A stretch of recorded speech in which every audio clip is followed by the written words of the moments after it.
کچھ انصار ایسے ہیں جو تجنید میں تو شامل ہیں مگر بجٹ میں صفر ہیں. ان میں ناتعاون کرنے والے انصار اور ایسے انصار جو رابطے میں نہیں رہنا چاہتے شامل ہیں. ان میں ایسے انصار بھی شامل ہیں جو اسائلم کیمپ میں رہتے ہیں جن کی انکم نہیں ہے.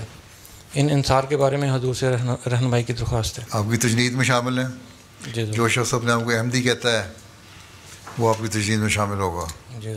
اور مجلس انصار اللہ اس لیے بنی ہے ان کی تربیت کریں, ان کو بتائیں کہ کیا اہمیت ہے مالی قربانی کی. اگر ان کی آمد ہے تو وہ چندہ دیں, اگر آمد نہیں ہے تو رخصت لے لیں, بتا دیں ہماری آمد نہیں ہے, یا اتنی تھوڑی آمد ہے کہ ہم اپنا گزارا نہیں ہوتا, ہم چندہ نہیں دے سکتے. تو بہرحال تجنید میں شامل رہیں گے, وہ آپ کے ناصر ہیں. ہاں وہ عہدیدار نہیں بن سکتے کیونکہ وہ چندہ نہیں دیتے. ٹھیک ہے, تو باقی تربیت کریں. تربیت کرنا اس لیے تو ذیلی تنظیمیں بنائی گئی تھیں کہ تربیت کر کے ساروں کو ایک ان کے معیار بلند کریں, روحانی, علمی اور اخلاقی. تو اس لیے تنظیمیں قائم ہیں. اور یہ تو نہیں کہ ہم نے فلاں شامل نہیں ہوتا تو ہم اس کو نکالتے جاؤ, اس میں چلو تم جاؤ, تو ہم کو ڈکٹیٹر تو نہیں بنے ہوئے یہاں. تربیت کرنی ہے, تربیت کر کے شامل کریں, قریب لائیں, پیار سے قریب لائیں, ان کو احساس دلائیں.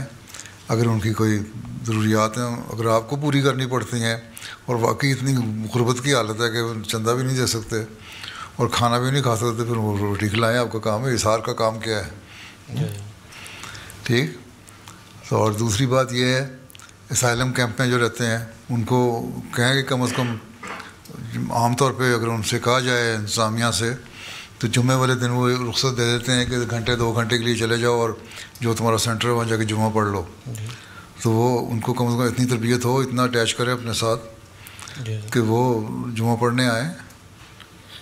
جمعہ پڑھنے آئیں گے تو ایسا تعلق پیدا ہوتا چلا جائے گا. تو ان کی انکم کم ہے, پہلے بتا دیا میں نے. چندہ جو نہیں دے سکتے وہ پھر رخصت لے لیں. یہ حضور بعض انصار سے ہم جب رابطہ کرتے ہیں تو وہ تعاون نہیں کرتے, اور بعض دفعہ بات یہ ہے کہ آپ رابطہ کرتے ہیں چندہ لینے کے لیے. جی جی ٹھیک ہے. آپ رابطہ کرتے, کبھی آپ نے رابطہ کیا ہے کہ آپ کا حال پوچھنے آئے ہیں ہم. اسار نے ایسی ٹیم بنائی ہوئی ہے کہ جو ایسے لوگ ہیں ان کی فہرست بنائیں کہ کون سے ایسے لوگ ہیں جو کمزور ہیں, جن کی مدد کی ضرورت ہے کسی بھی لحاظ سے, یا دینی لحاظ سے کمزور ہیں, ویسے حالات اچھے ہیں ان کے, ان کو جائیں حالات پوچھیں, ان سے کہیں ہم تمہارے چندہ لینے نہیں آئے, صرف یہ ہے کہ احمدی ہونے کی حیثیت سے, مسلمان ہونے کی حیثیت سے تمہارا کام ہے جمعہ پہ آؤ, نمازوں پہ آؤ, تو نمازوں پہ آ جایا کرو. وہاں آ کے پھر یوں غور غور سے دیکھا نہ کریں ہر ایک کو, اچھا تم آج آ گئے نماز پہ خیر ہے. اچھا جی جی جی.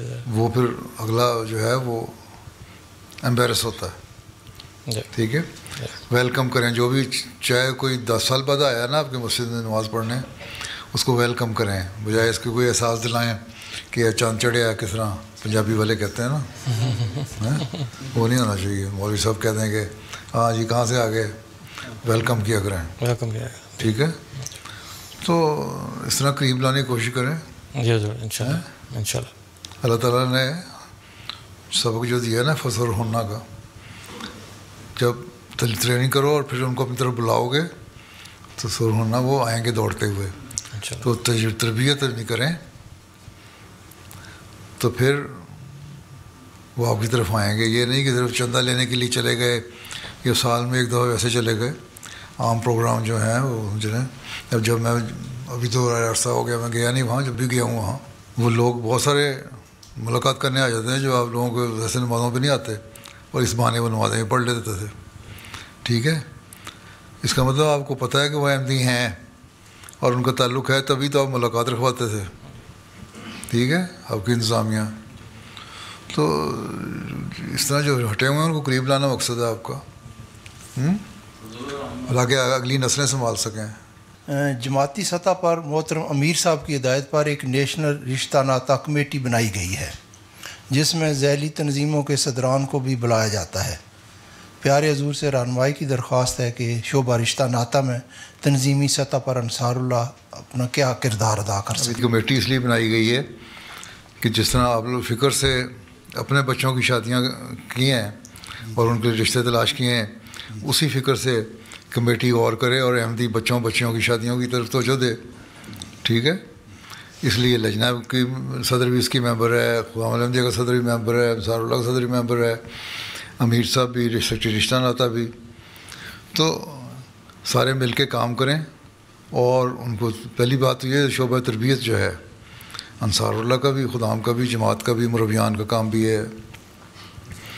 یہ دیکھیں کہ لوگوں کی ایسی تربیت ہو کہ وہ احمدیوں میں رشتے کریں, اور احمدیوں میں کوشش یہ کریں کہ نیک رشتے تلاش کرنے کی کوشش کریں.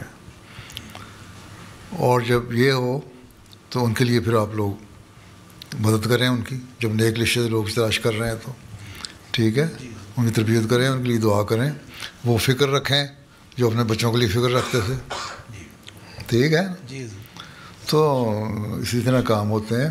اس لیے کمیٹی بنائی گئی تھی. اور سیکرٹری رشتہ ناطہ جماعت میں ایک سے زیادہ رکھے گئے ہیں مختلف علاقوں میں. اس لیے اجازت دی گئی ہے کہ امیر جماعت مقرر کر سکتا ہے, سیکرٹری رشتہ ناطہ ایک سے زیادہ. بات یہی ہے کہ کوشش کریں. اور پھر یہ ہے کہ ان کی آپس میں جو رشتے ہیں ان کے لیے بعض دفعہ تعارف نہیں ہوتا ایک دوسرے کے ساتھ, تو اس کے جو آپ تجویز کرتے ہیں رشتے ان کے, آپ ان کے ملانے کا کوئی موقع پیدا کریں, ان کی میٹنگ کریں. کوئی ویسے کونسلنگ کرنی ہو کس قسم کے رشتے چاہیے تو سال میں 1-2 دفعہ کونسلنگ بھی ہونی چاہیے جماعتی نظام کے تحت, اور یا انصار اللہ اپنے طور پہ بھی کر سکتی ہے. تو پہلے بات یہ ہے, پہلے آپ کو ڈیٹا ہونا چاہیے پورا. ٹھیک ہے, کون کون لوگ ہیں اور کن کن عمروں کے ہیں, کتنے لڑکے ہیں, کتنی لڑکیاں ہیں, کتنے تعلیم یافتہ ہیں, کتنے کم عمر کے ہیں, کتنے عرب ممالک سے ہیں, کتنے یورپ کے مقامی ہیں, کتنے پاکستانی اوریجن کے ہیں, مختلف قوموں کے ہیں, ان کی اپنی اپنی ترجیحات کیا ہیں. یہ ساری باتیں رکھیں سامنے اور پھر اس کے مطابق اپنا پلان بنائیں. حضور میرا سوال ہے کہ کیا اختلاف رائے رکھنے والا جو فرد ہے اطاعت کے دائرے سے خارج سمجھا جا سکتا ہے, اور کیا محض ہر بات پر بلا تردد اتفاق کر لینا بھی حقیقی اطاعت کے زمرے میں آتا ہے؟ ابھی میں نے شورا UK پہ تقریر کی تھی, اس میں بہت باتیں بتائی تھیں میں نے. جی اختلاف رائے جو ہے وہ ترقی کی علامت ہے, ہونا چاہیے, لیکن ضد نہیں ہونی چاہیے کہ جو میں کہہ رہا ہوں وہی صحیح ہے, تم غلط کہہ رہے ہو.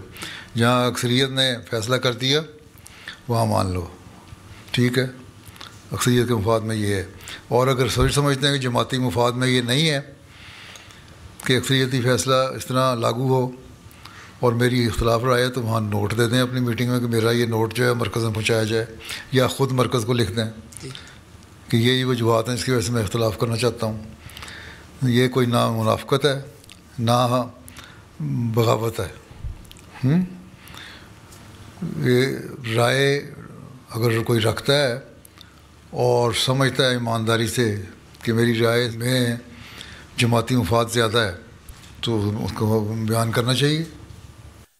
The questioner mentioned that when a decision is being made and they have a chance to express their opinion, then some people do not take the opportunity to voice their view, whereas after the decision is made, they say that it should have been done differently. یہ تو منافقت ہے نا. پھر جو اگر رائے رکھتا ہے کوئی تو ایمانداری کا تقاضا یہ ہے کہ کھل کے رائے دے اپنی. ٹھیک ہے, اور جو سننے والی جو انتظامیہ ہے ان کا بھی کام ہے کہ وہ اختلاف جو رائے ہے اس کو سنیں, تحمل سے, برداشت سے, وسعت حوصلہ دکھائیں.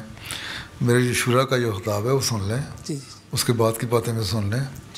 ٹھیک ہے, کئی دفعہ میں کہہ چکا ہوں, عہدیداروں کو بھی کہہ چکا ہوں, واقعوں کو بھی کہہ چکا ہوں. سوال یہ ہے کہ اختلاف رائے میں کوئی حرج نہیں ہے, لیکن اس پہ ضد کرنا کہ میں ہی ٹھیک ہوں یہ غلط ہے. اگر آپ کو یہ اتنا ہی ضد ہے تو پھر مرکز کو لکھیں, پھر مرکز جو فیصلہ کرے, یا خلیفہ وقت کو لکھے وہ فیصلہ کرے جو بھی. جزاک اللہ. حضور نوجوان انصار کے لیے مجلس انصار اللہ میں مکمل طور پر انصار اللہ کا حصہ بننے کا بہترین طریقہ کیا ہے؟ پیارے حضور اس پہ رہنمائی فرمائیں. آپ نوجوان کو انصار بھی اور نوجوان بھی, یہ دو چیزیں. ہاں آپ یہ کہہ سکتے ہیں, خلیفہ مسیح ثالث نے جو لفظ استعمال کیا تھا جوانوں کے جوان انصار ہیں صف دوم کے, وہ اپنے لفظ استعمال کریں. حصہ بننا جو ان کے لیے ایک پروگرام ہے, ایک پلان ہے. نائب صدر انصار اللہ جو ہے صف دوم کا, اس کو دیا گیا پلان, ان کی ایکسرسائز ہے, سائیکل اور دوسرے پروگرام ہیں, ان کو ایکٹیویٹی میں شامل کرنا ہے. جو باقی مجموعی پروگرام ہے انصار اللہ کے, اس میں بھی وہ شامل ہیں. اس کے علاوہ ان کے اپنے پروگرام ہے, اس میں بھی وہ شامل ہیں. تو ان کو اپنے ساتھ اٹیچ کریں, بتائیں کہ تم 40 سال کے ہو گئے. ایک تو یہ ہے کہ تم انصار اللہ میں قدم رکھ لیا تم نے, ٹھیک جی, اور یہاں آ کے تم یہ نہ سمجھنا کہ اب تم سست ہو جاؤ, بلکہ تم نے اسی طرح ایکٹیو رہنا جس طرح تم خدا ملیندیہ میں تھے. حضرت مسلم موعود رضی اللہ عنہ نے ایک دفعہ بیان کیا کہ مجھے سمجھ نہیں آتی کہ ایک شخص جب خدا ملیندیہ میں ہوتا ہے, خاتم ہوتا ہے, بڑا ایکٹیو ہوتا ہے, انصار اللہ میں قدم رکھتے ہوئے سست ہو جاتا ہے. کیا وجہ ہے؟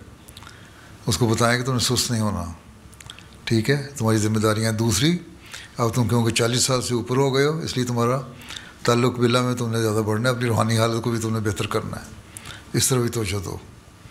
تو یہ تربیت جب آپ لوگ صحیح طرح کریں گے تو آپ ساتھ اٹیچ رہیں گے وہ لوگ, ٹھیک ہے. جزاک اللہ ضرور. اور نوجوان نے کیا کرنا ہے, انصار اللہ تو انصار اللہ ہے. مجلس خدا ملیندیہ ملک میں عہدیداران کو مؤتمن, جبکہ مجلس انصار اللہ ملک میں عہدیدارانوں کو قائد کہا جاتا ہے. پیارے حضور, ان ناموں میں فرق کا کیا ہے؟ جنہوں نے بنایا نظام, انہوں نے یہ نظام رکھا فرق کرنے کے لیے. اب یہ کیوں نہیں کہتے کہ جماعت میں جو ہے عاملہ کے ممبران, ان کو سیکٹری کہا جاتا ہے, اور لجنہ میں بھی سیکٹری کہا جاتا ہے, ہمیں قائد کہا جاتا ہے, ان کو محترم کہا جاتا ہے. فرق ہے. اس لیے ہر ایک کے نظام کو واضح کرنے کے لیے ایک علیحدہ مسلم موعود نے دے دیا کہ نظام ٹھیک ہے, تمہارا یہ قائد. وہ قائد جو ہے ایک عمر پہ پہنچ کے وہ قیادت زیادہ اچھی کر سکتا ہے نا, اس لیے شاید آپ کا نام قائد رکھ دیا ہو. تو قائد بن کے بتائیں, ٹھیک, وہ خدمت کا اہتمام کرنے والے, اس کو صحیح طرح انجام دینے والے محترم کہلاتے ہیں, ٹھیک ہے. اور جو اس کی قیادت کر سکتے ہیں صحیح طرح, وہ قائد ہیں. تو اب سفید داڑیاں رکھ کے بھی آپ نے قائد نہیں بننا, تو پھر آپ کیا بننا ہے, ٹھیک ہے. ٹھیک ہے, جزاک اللہ. As the mulaqat concluded, the attendees had the opportunity to have a photo with Hazrat Amir al-Mu'mineen.